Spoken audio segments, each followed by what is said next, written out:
I've been raising my kids on my own ever since my ex-wife disappeared into a drug-fueled mess, but now I've fallen for her sister who's still grieving her late husband, and I'm terrified of ruining the only real family we've got left. I, 32 male, am finally at a point where I can't stand this anymore. I've been in love with this woman, 27 female, for a very long time, maybe a couple of years at this point, and I'm not sure if I should just kill it or attempt to make something with her.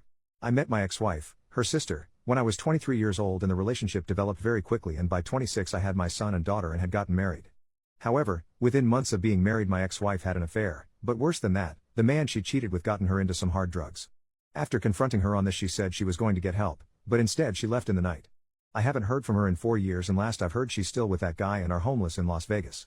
Not sure how true that is, but being focused on holding it together for the kids, I really don't have the time to chase her down, nor do I even want to after what she pulled. I ended up getting a divorce in absentia. I did however maintain a very positive relationship with my in-laws after the fact. Every other weekend my kids stay over with their grandparents on that side, and they pretty much treat me like a son still. I still go to parties at Christmas and I'm reasonably liked by the family. Nobody talks about my ex anymore, mainly to not worry my kids. My oldest, my son, is very hurt by his mother leaving. He's 9 now and I've had to get therapy for him after he told me he hoped his mother was dead. She had been getting verbally abusive toward the end, which was when he was around 5 or 6. Anyhow, in the year following my ex leaving, her sister and her boyfriend had started coming around a lot to see the kids. They knew I worked a lot and would babysit and call it practice, as they wanted to have children of their own. My kids loved them and were spoiled by them, which I didn't mind because we all needed a little positivity. They got married and were very in love. However, her husband was unalived in a workplace accident shortly after the birth of their daughter. It has been extremely rough and painful for everyone involved, as one can imagine.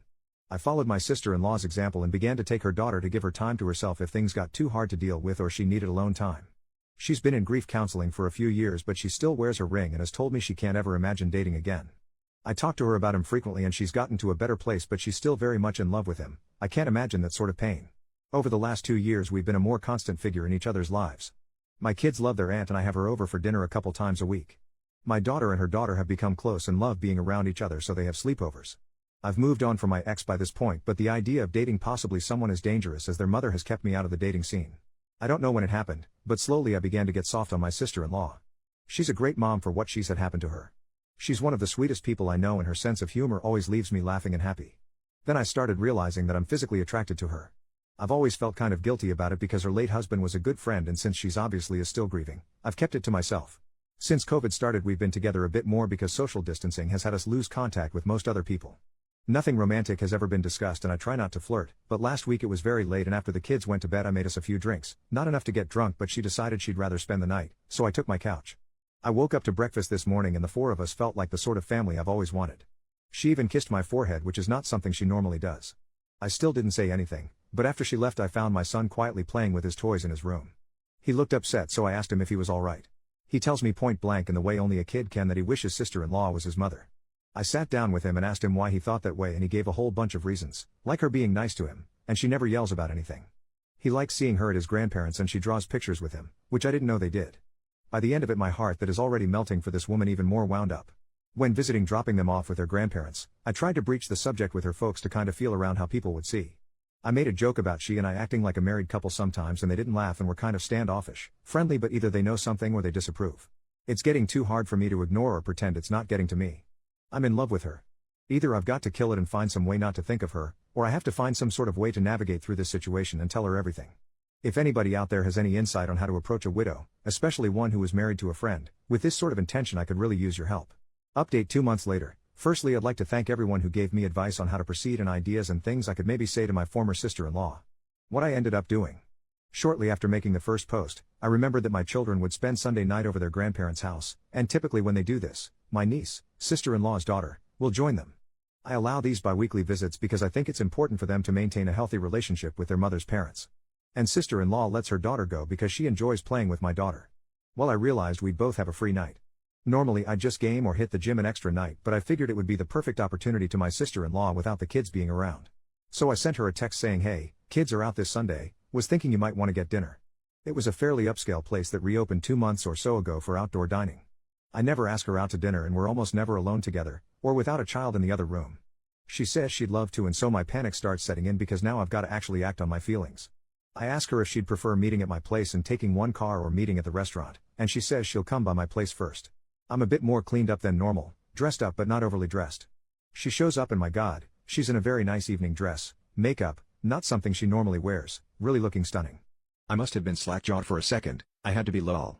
We make a little small talk compliment how we look, but I still don't have my nerve yet and she isn't pushing the issue. Dinner is really wonderful, they had a live jazz type group playing. Definitely coming back to this place. She tells me this is the first time she's really had an adult social outing that didn't involve her daughter in a few years, and I mentioned that it's about as long for me. We're laughing, joking, talking, a little casual touching here and there.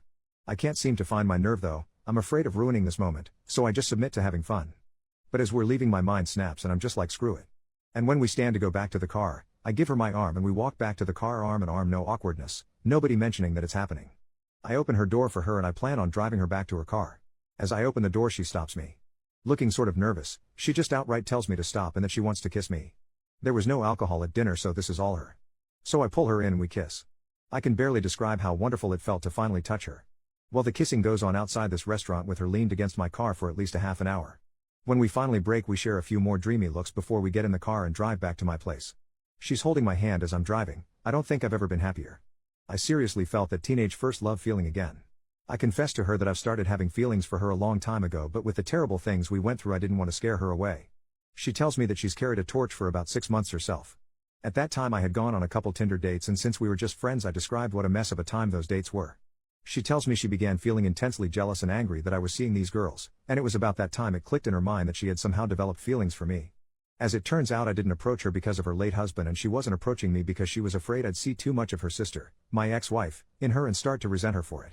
I invited her in after we got back home and we decided to try and fight off the desire to jump straight into bed, and just sat on the couch snuggling and talking about what we would need to do to make this a working relationship. There were some really teary moments there.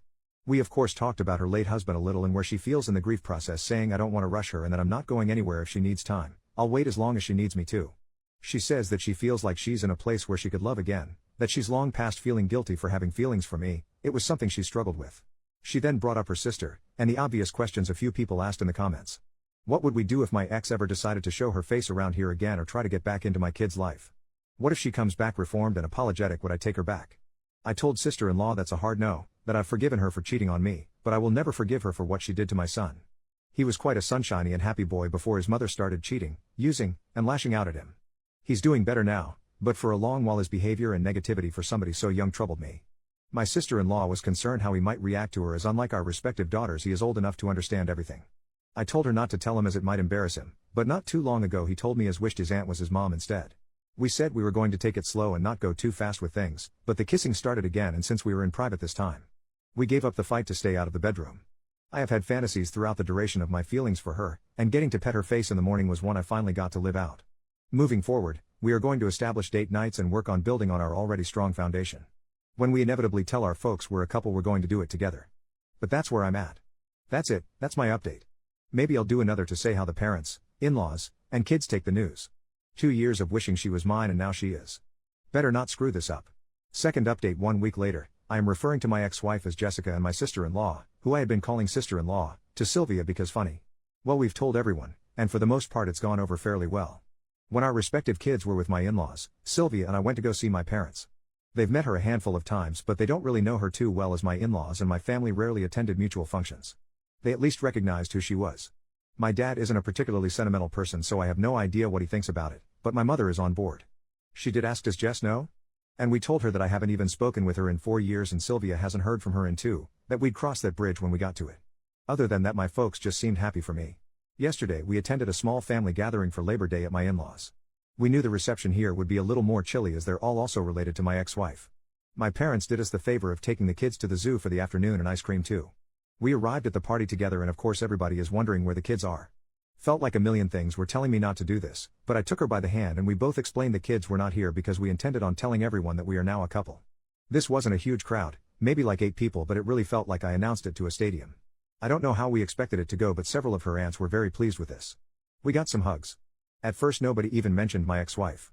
They were just happy because they had all settled on Sylvia just never dating again. It was only mother-in-law that caused any issues. She told the party that she knew we were an item because I was always giving her puppy dog eyes and told them Sylvia talked about me nonstop. She asked for how long we had been dating in secret and I told her only a week. She scoffed and told me that she didn't think starting a relationship off by lying would be a smart move. She then accused, albeit it in a joking manner, to the guests that Sylvia and I had vanished at a pool party in June to smooch. Her mother and father asked to talk with us after the party and asked us just how serious things were, and like my parents asked whether my ex-wife knew or not. When I said no and that her opinion shouldn't matter given she abandoned her family 4 years ago, they said they would be more comfortable with everything if I was to tell Jessica that I am now dating her sister. They are both intensely afraid that my ex will return sober and renewed, make an attempt to make amends, discover that I am now in love with her younger sister and relapse. It sounded to me as if they knew something I didn't, and as it turns out Jess has been calling and talking to them for a year now and they just haven't told me. I was upset they kept this from me. Sylvia was very upset too, because not once after her husband's death has Jess ever tried to call her. They show me her Facebook profile, the one she blocked me from, and there she is looking pretty normal, not like a burned out husk. I have to admit that seeing her not looking like the junkie she became when she left made me feel a little better, and Sylvia too. Her parents kept their contact with her a secret because she is ashamed of what she's done and feels that she's deserved to lose her kids and couldn't face them after all that happened. Sylvia's parents gave me her phone number and asked that I please call her and speak with her. I told her that my feelings for Sylvia are real and there is no chance I reconcile with Jess. My father-in-law seemed to nod in approval, but Mill honestly looks like she was hoping we'd fix things. After we left I talked to Sylvia about it, and though we discussed it before, a circumstance where Jess returns, we decided to revisit the conversation in light of these new revelations. I told Sylvia that I am in love with her, my whole heart is hers, and that my feelings of love for her are something deeper and stronger than anything I ever felt for my ex-wife. She ends up crying from the stress of the situation, anger with her parents for keeping secrets, and anger with her sister for not calling her or offering condolences at all after her husband's death. She then admits that she is afraid I might leave her if her sister returns, and I assure her this will never happen. It took some long hugs and a lot of kisses to smooth over the situation, but by the time we went to pick up the kids, we were holding hands together again and feeling more connected than ever. She's been spending the night at my place pretty frequently since we've been together. So that the kids don't see anything, I've been setting my alarm for 5 in the morning, getting up and moving to the couch. Well, the morning after we decided to tell the little ones what is going on. Our daughters seemed very happy, but they are too young to really grasp what's actually taking place. All they know is they can play together more. I did take my son aside, just me and him, and asked him if he was okay with this and what he thought about it. He asked if we'd all be living together. I told him maybe someday. He asked if this made his aunt his stepmom now, and I said he's free to call her what he's comfortable with and I will respect it, and she would too because we both love him. He then asked me a lot of questions about his own mother, things he had never asked me before, and I answered pretty much everything he wanted to know. I toned some of my answers down a bit. He's learned a little about the dangers of drugs from school programs, and I was finally honest to that degree when I told him his mom had a problem and she made some bad choices. He asked me why his mother didn't love him, and that broke my heart. I assured him the best I could that his mother did love him, she had just made a lot of terrible mistakes and that sometimes adults just don't do the right thing when they should. He asked me if I still loved her. I told him that I hoped she would get better and that I don't want her to be sick anymore, but that she hurt me and him so badly that I couldn't love her like I did before. I'm not sure he got all of that, but I tried explaining it to him the best I could. All that aside, he has been so much happier and less withdrawn since Sylvia has been with us, and he's always going out of his way to do all the typical kid stuff to impress her that I did with my own mom. At the end of the day, I still have that phone call with the ex to dread. But, having Sylvia with me, being able to kiss her and hold her at night, it really puts some joy back into me that's been gone for a very long time. I don't think I even knew how unhappy I'd been all these years until I realized how happy she made me feel. We've been doing all the happy young lover stuff. She's been leaving me love letters in my work lunchbox, even little poems, and I had flowers sent to her place of work. She mentioned she had told me that a few of the ladies at work had been trying to get her to ask me out for several months, so I figured the flowers would both make her happy and be a firm thank you to the office girls, lol. Thank you for everyone who commented or sent me messages on the first and second posts, they really made my day and helped me keep my cool to confess to her. Feel free to ask me anything, but I think this just about does it for my updates. Third update 2 months later. People have been asking me for an update for a couple months now, so I figured I'd finally sit down and do one. What you're about to read is a comment I wrote like last week, and I've just copied and pasted it as it's pretty much good enough to be a post. It details for the phone call with my ex-wife went and a little more info. I did talk to her a couple months ago. I keep going to write an update for this, but life got pretty hectic. I did write like a 10-paragraph update like a month ago, but my laptop crashed, so I lost it and got discouraged. The ex-wife is in a much better place and is in recovery. 8 months clean by this point. She finally told me the details of the affair and how things happened, how she got into drugs. Not stuff I really wanted to hear, but she's trying to get her life together, and as much as I dislike the things she's done to me and the kids, I want her to get healthy. I shouldn't, but I worry about her still sometimes. Anyhow, I got around to telling her about Sylvia and she was dumbfounded by it. When I first met my ex, she was 19 and Sylvia was 14, and in her mind she always viewed her as a kid in regards to me, which to be fair I did use to refer to Sylvia and her kid sister. But when she remembered that her sister is a fully grown adult who was married and had a child, that her hinting I was a creep stopped. She did ask if I had feelings for her while I was married, and I denied that. We talked about the kids and she was really regretful and crying throughout the conversation. She has no idea how she'd be able to face them again. I wanted to say something reassuring, but I don't want to give her the impression that I want her in their lives. Cordial, even friendly, but I'm not going to be stupid. She and Sylvia talked for a while too. I didn't eavesdrop intentionally, but from the bits I heard and what I was told, they talked about Sylvia's husband. As it turns out, my ex had gotten arrested for a breaking and entering that week and spent it in jail. She didn't even know he passed until a couple weeks after the funeral, and by that point she felt saying anything would make things worse. Things went as well as could be expected. Sylvia, the 3 kids, and I have been spending almost every day together, and I haven't been happier in years. My son and daughter love all the motherly attention they've been getting, and I'm really loving getting to learn more about my little niece. Life's good. Busy, but it's good. Thanks for asking. If anybody has any questions or comments, I'd be happy to answer what I can when I can, but during this season my workload increases dramatically and I don't have as much time to be on here as I did when I first posted. I'm so glad I got up the nerve to try with her. I love her so much. I've been so long without a romantic partner, that I forgot what being in love, or feeling loved felt like. Now that I remember, it's shocking to me I didn't realize how alone and miserable I really was. I mean, for Christ's sake, we played Scrabble last night and for some reason it made me ridiculously happy, lol. Fourth update: 1 year later, it has nearly been a year since my former sister-in-law, Sylvia, and I decided to begin dating. A year later and we are living together and I couldn't be happier. We're currently living together and are in the market for a new home. Our children are really benefiting from having 2 parents around to care for them. Our daughters have begun to call each other sisters and my son is accepted in the same way. They're basically just normal siblings. It is interesting with my son. When he is talking to his friends or teacher he refers to Sylvia as his mom, but when calling her or talking to her he still calls her auntie, and our daughters are the same as I am uncle. It confuses some people we meet, but it's always an interesting story to tell. We haven't had much contact with my ex-wife since my last post, though from what we hear she's doing much better. Has a halfway decent job, a boyfriend, and is keeping clean. I don't like to think about her being reintroduced into my children's lives, but if she continues to be a clean and well-rounded person, it will make it much harder for me to deny her visitation should she seek it. Not just from a legal standpoint, but from a moral one as well. Neither Sylvia and I look forward to that day, but the worries seem way off. Her parents have stopped their prodding into our business and haven't tried to force the ex back into our lives as we feared. Our kids spend the weekend with them now, as my 2 are already doing that beforehand. So Sylvia and I get to spend Friday night and most of Saturday to go on dates and have some alone time. Our mutual friends were all pretty surprised by this and have been very supportive as well. They try to be polite and not mention my ex-wife, but every so often it does come up. Mostly everyone is just happy that we've found happiness together. One side of the family that I failed to mention in all of this was the family of her late husband. As you might expect, her daughter still sees them regularly, and they are very happy and accepting of the relationship. His father even told me point blank that he was glad it was me, because he thought he would hate his daughter-in-law bringing some strange man into his granddaughter's life. We haven't had many gatherings, but the few get-togethers we have had have included them, and will always include them. Speaking of her late husband, Sylvia and I have talked quite a bit about our feelings, and she's even had me come along to one of her therapy sessions, because despite everything going so well, and the immense and wonderful love we have for each other, his memory and presence will always be a part of our lives. She decided on her own that out of respect for me she had to take her wedding band off, something that caused a lot of sadness, as you can imagine. I told her that she didn't need to do this, and were we to get married, she's got 2 hands. After I said this, she began to wear it on a necklace instead. She wears an engagement ring now.